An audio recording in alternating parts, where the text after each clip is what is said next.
So Celtic got their European qualifiers off to a winning start with a 6-0 win over KR Reykjavik last night.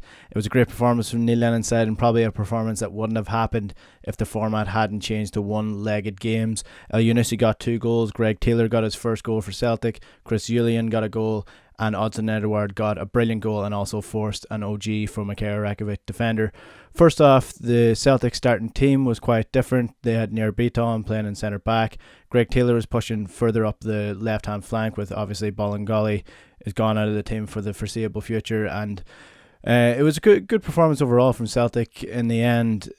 I suppose anybody who's watched Celtic at this stage in the qualifiers over the last couple of years would have seen the difference between this performance and the performance over the last couple of years when it was a two-legged occurrence and you're playing against smaller teams who have worse pitches, and sometimes it can be a bit stodgy, a bit slow, and you did see that coming to the tail end of this game, but mainly Celtic kept the tempo to what they wanted to play, and it was overall a good performance. One thing to keep an eye out for going forward for Celtic over the next couple of games and over the season this year is an obvious change that Neil Lennon has tried to do with the fullbacks pushing way further forward. Saw that with Ahmed, and you saw that with Greg Taylor last night, and it really gives the likes of Elyounoussi, who is going to be a brilliant player for Celtic this year. There's no doubt about that. He showed some of what he could do last season, but this season is the season that he's going to kick on and really show what he can do and show that he's really a standard above where we've had wingers over the last couple of years. And I suppose there's two benefits. There's a benefit and a downside to this, and the downside is the problem that Celtic have had over the last couple of years, and that is defensively they're just not good enough. Chris Julian and Ayer are two individually really good players. Ayer is probably better in terms of ball retention, passing out from the back. He's not quite as strong as Julian. Julian is better in the air, more dominant, and generally that works as a good defensive partnership. But if you're looking going forward, if we are going to be playing wide attacking fullbacks, they do need more protection in there, and it's just going to be interesting to see whether Neil Lennon goes for a defensive midfielder. Will he bring Nir Beaton back into the team and sort of play him in that more defensive role, like just playing out from he's good in the ball, playing out from the back, and also providing that little bit more added protection to the defence? Or will he try to get another centre back in? That remains to be seen. Obviously, Shane Duffy is being linked, but that's probably unlikely for Celtic at this stage of the season. Greg Taylor, it's good to see him getting off the scoring charts for Celtic, but again, you have to question Celtic's development at left back. Since Kieran Tierney left, it's been Greg Taylor or Bolingoli, and I don't think either of them are really that good enough to push on in Europe. In the league, they'll probably get away with it for most of the campaign, but when you're going into those bigger European fixtures later on in the season, that's when you're going to find out whether Greg Taylor or Bolingoli are good enough for that position. And last year they showed that they weren't. This year, hopefully, they'll show a little bit more, but it's kind of an age-old problem that Celtic have had when they sell the best players, like Kieran Tierney was gone, and then when Izagirre also, when he got injured, it took a little while for them to finally figure out who they were going to play in left back. Eventually, they got Kieran Tierney off from the academy, and he turned out to be an unbelievable player. So hopefully there's something like that going on in the background that we don't know about. But for now, it doesn't look great at left back for Celtic. It doesn't look great defensively for Celtic, because obviously last year it wasn't good enough, and this year they haven't really developed from that. So that's where you need to see Celtic improving. Going forward, Odsonne Edouard again, he's just a phenomenal player. His individual goal was incredible. The footwork to get through that many defenders in that tight of space and then to finish it off as well. He's a phenomenal player, and it's going to be tough for Celtic to hold on to him if he keeps performing to the levels that he is. And it's going to be annoying though for Celtic if they have to sell him. I can't see them selling it. It looks like they're going to be able to hold on to him for another season at least.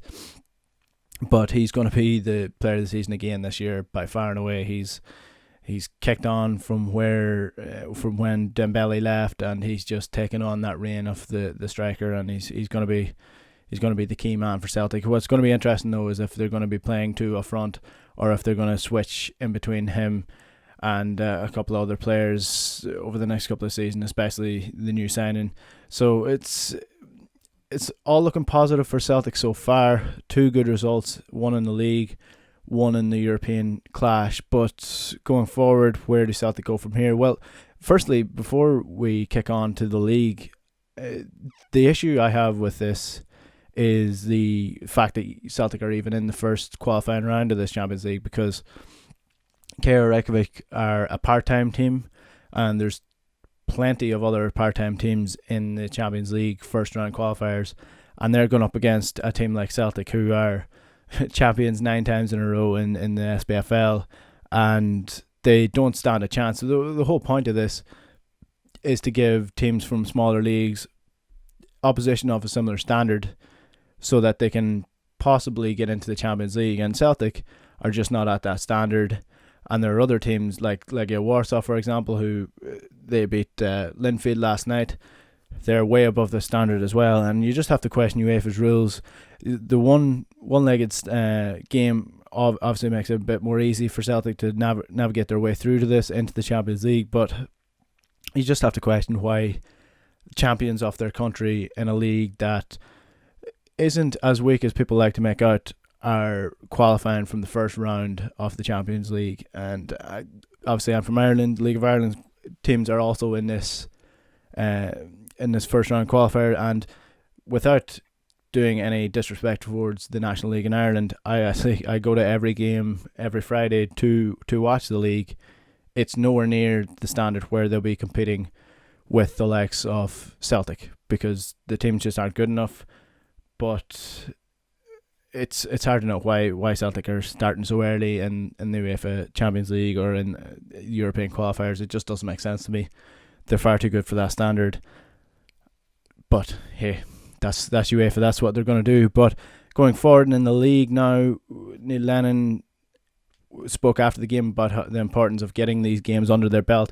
And I suppose these games usually come as a bit of a they're a bit of a side note at the start of the season, when you're going away to play in some plastic pitch in the middle of August when everyone else is in the middle of pre-season. But when you've been out for so long and you haven't been playing football for so long, to get these games under your belt, and they're not a hindrance on the season, you're actually playing them during the season while you're getting up to speed, it will only benefit Celtic going forward, because they will be sharp, they will be fit. And I think that's something you noticed last night, was that Celtic were very fit. And Elyounoussi again getting up that left flank, he's going to be a real bother for some teams in Scotland this year. So because Celtic they look very sharp, they look very fit, and they will continue to get fitter, and that will benefit Celtic going forward and into the first couple of months in the season. If they have 3 to 4 more games under their belt, I know the games were cancelled because Ballingolly messed up, but if they can get those games consistently under their belt, get wins like these, like the one against Hamilton, scoring goals, passing the ball about, getting confidence, getting fit, showing how dominant they can be, then that should transfer over to league form as well. So all looking positive for Neil Lennon and Celtic so far in the Champions League. I fully expect them to qualify in this format, depending on who they get in the next couple of rounds. I do expect them to get past the Swedish or Hungarian opposition, and who, depending on who wins tonight. So it's definitely looking up for Neil Lennon as they go for the 10 in a row. I do think they are going to win the 10 in a row, definitely. Rangers don't look strong enough to stop them, and yeah, all looking positive for Neil Lennon going forward over the next couple of weeks. Hopefully I am not proven to be wrong. If you disagree, who do you think Celtic should be bringing in at left back? Do you think Greg Taylor's good enough? What do you think of the league form so far? What do you think of the team that Neil Lennon is playing? Do you think he should be going with something else? Let me know in the comments below. Subscribe to the channel if you want more. I'm Andy Call. This has been Calling It. Thanks for watching. We'll see you later.